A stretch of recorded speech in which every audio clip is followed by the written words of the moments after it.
Welcome everybody to another episode of Dragonus Podcastus. I am Dead Ponic, and with me again is Queen Byron. We had a bit of a hiccup last week, which is why we didn't have an episode. But thankfully Byron's all better now. Hopefully. Hopefully, yeah. Anyway, if you guys like the podcast and want to support us, you can do so at patreon.com/Dragonus Podcastus. The link will be in the description. Also, there will be a bunch of other links to see what Byron's up to, what other projects she's up to. You can commission me for weapon and armor artwork. And you can also just keep track of everything. But anyway, so Byron, have you read your Shakespeare?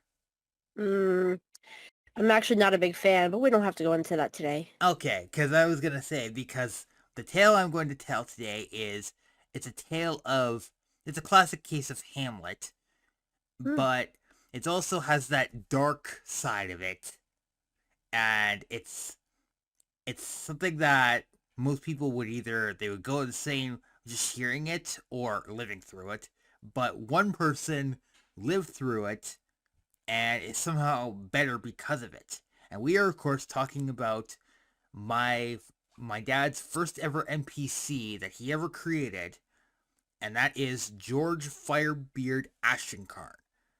And this guy is basically he's basically a legend. There's never been a campaign where nobody has ever encountered this guy, because if you need like weapons and armor, you go to George.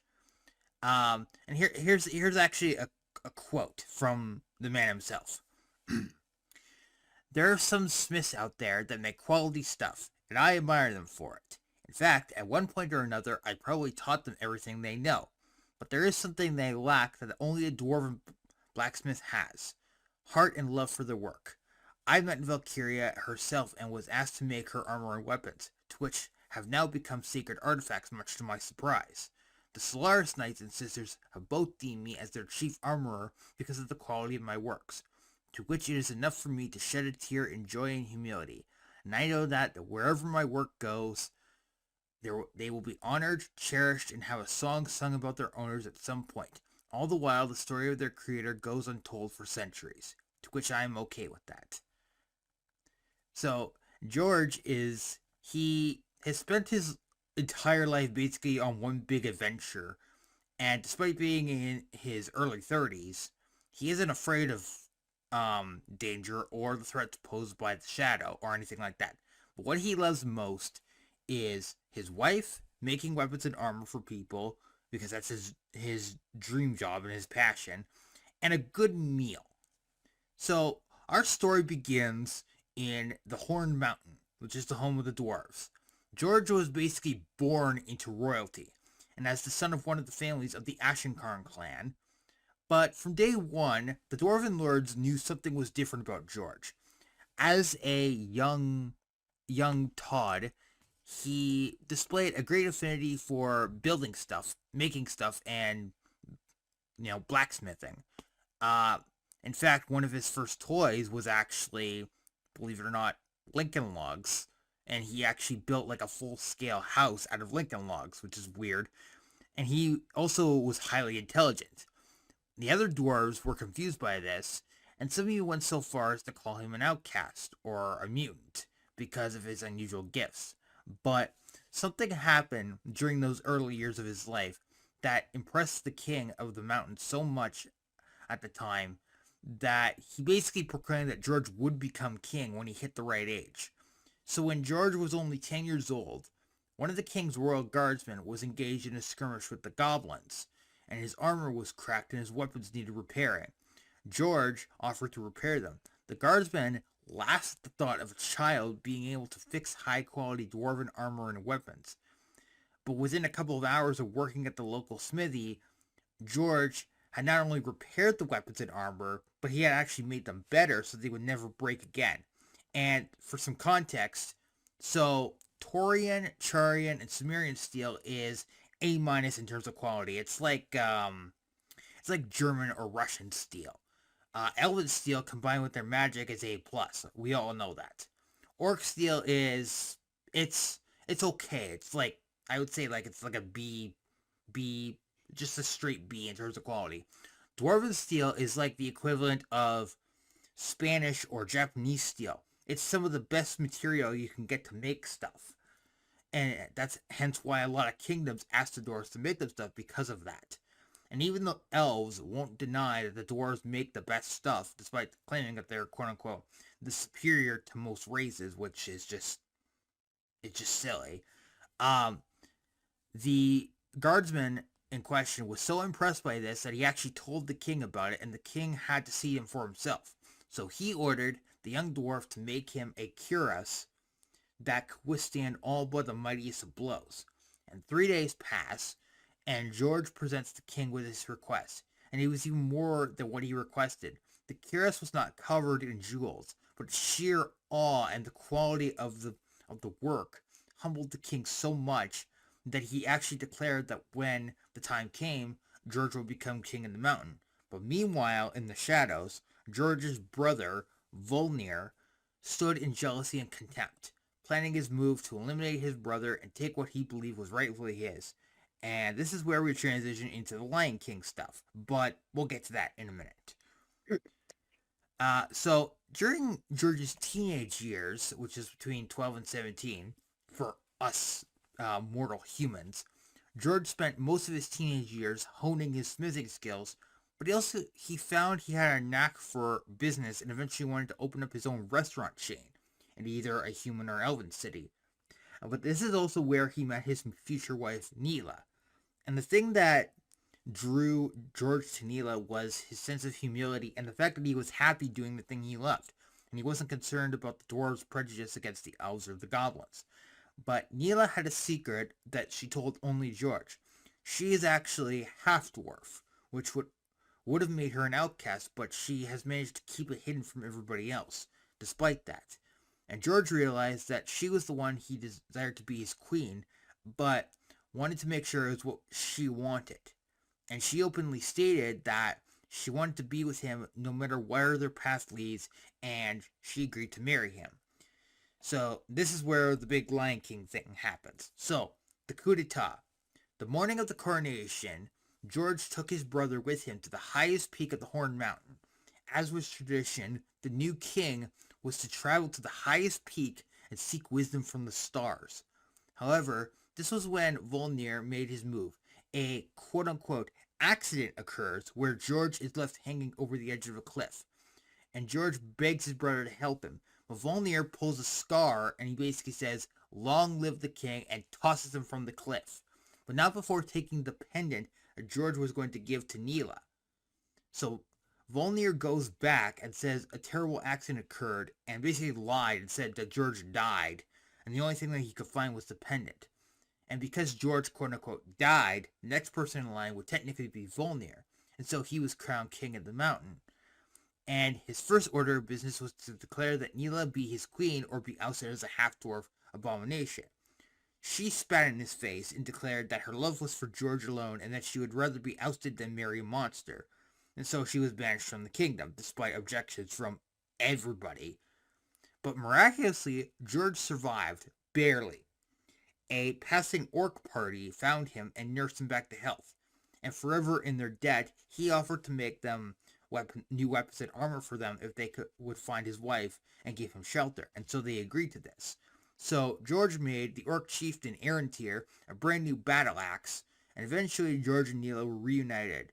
George confessed to Neela that he suspected that Volnir was going to try to usurp him, and the best thing for them right now at this moment was exile until the time was right.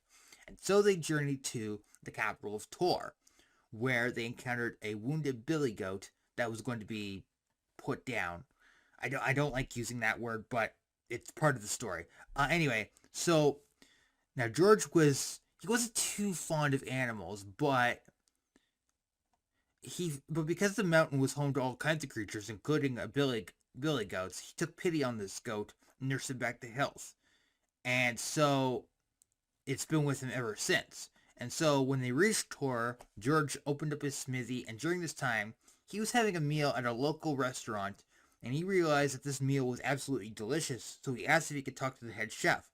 The head chef turned out to be none other than Gordon Ramsay, and George confessed that he wasn't much of a chef, but he wanted to make a good impression on Ramsay, so he asked if he was interested in opening up a restaurant chain with Ramsay as the head chef.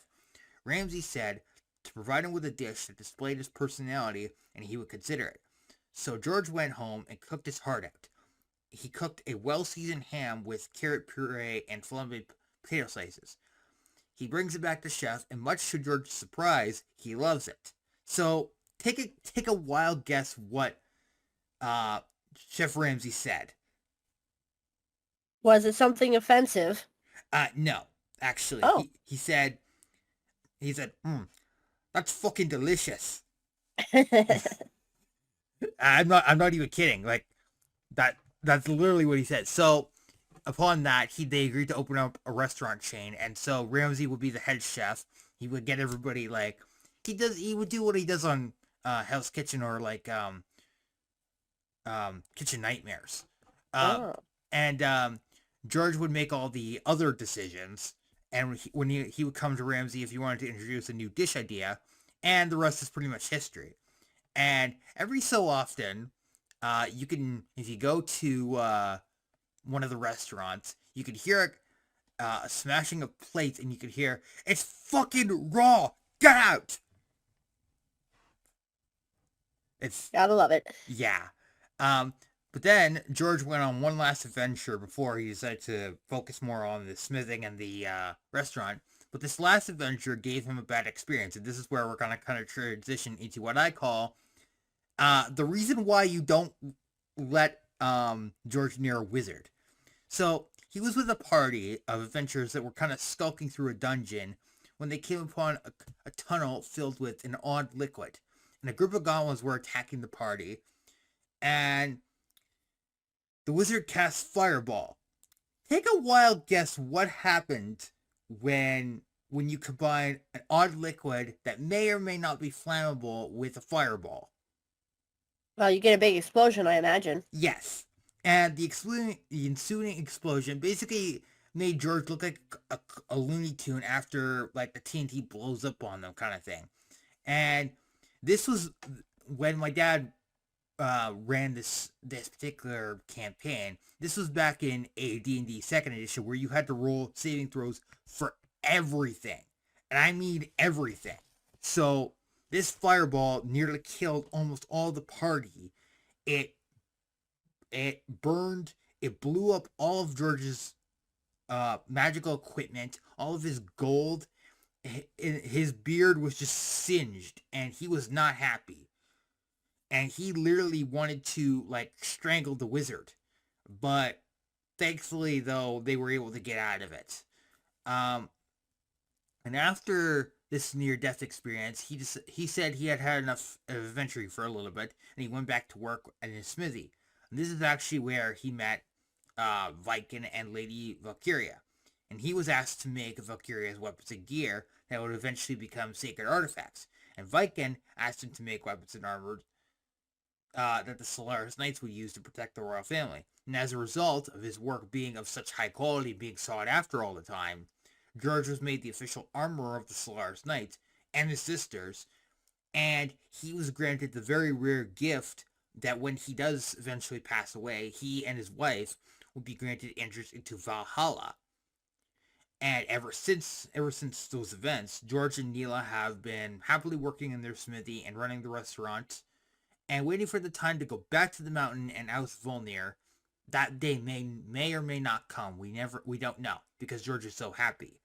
And then George would also go on to write a manifesto on the basics of blacksmithing and how to create high quality weapons and armor.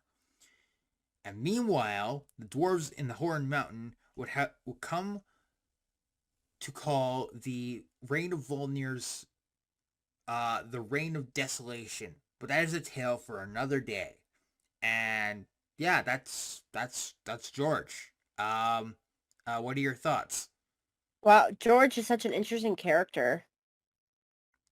He didn't start out that way. He was fairly simple. He was very simple, but And he used to be he used to be my dad's NPC, but I kind of took after my dad passed away and I kind of inherited all of his like D&D stuff. I kind of looked at George and I'm like, huh, maybe I could do something more with this. Mm-hmm. And I always tell the story of like how with the tunnel and the fireball as an example of what not to do with a party. But um but that's more of like a combined story into one. But George's role was more of like he was more like interested in like learning how stuff works because he has like that for a dwarves generally don't have high intelligence. They tend to sacrifice that for more like wisdom or constitution. But George was a rare case of that happening, and most of my inspiration actually came from like regular old fantasy dwarves, not like Lord of the Rings, because not that Lord of the Rings dwarves are bad. I'm not saying that. It's just that I actually prefer like regular old fantasy dwarves because you can do so much with them, and there's nothing that it's often said that a friendship with a dwarf will last a lifetime, and I think that that's perfectly fitting because George has made a lot of friends over the years. Now, whether or not he's actually going to go back and do the Simba thing and reclaim his kingdom is is another thing because we don't know because choosing to live in exile is has been probably been the best decision for him because if Volnir ever did find out he was alive, he'd probably send like a couple assassins after him. Not that it would matter, because it's a George has an entire smithy full of weapons that he could just use. That and he's got his goat, and also a wife that loves him dearly. But anyway, that's our story for today. But next week, we're gonna be covering the fighter, which would you say the fighter is like the the face of D&D, or would you say Hmm. that's the wizard? Mm. I think that a lot of people who come into D&D want to have that high power fantasy and play a magic user, but I think that a lot of people play a fighter or a similar kind of martial class for their first character because there are less choices to make and it's easier to get into. So I think that a lot of our listeners will have played a fighter at some point, especially when they were getting started. Yeah, I agree. My very first character was actually a fighter as well. Anyway, uh stay tuned for next week. Our regular schedule will be as usual, but next week we're covering the fighter. And we'll see you guys next week.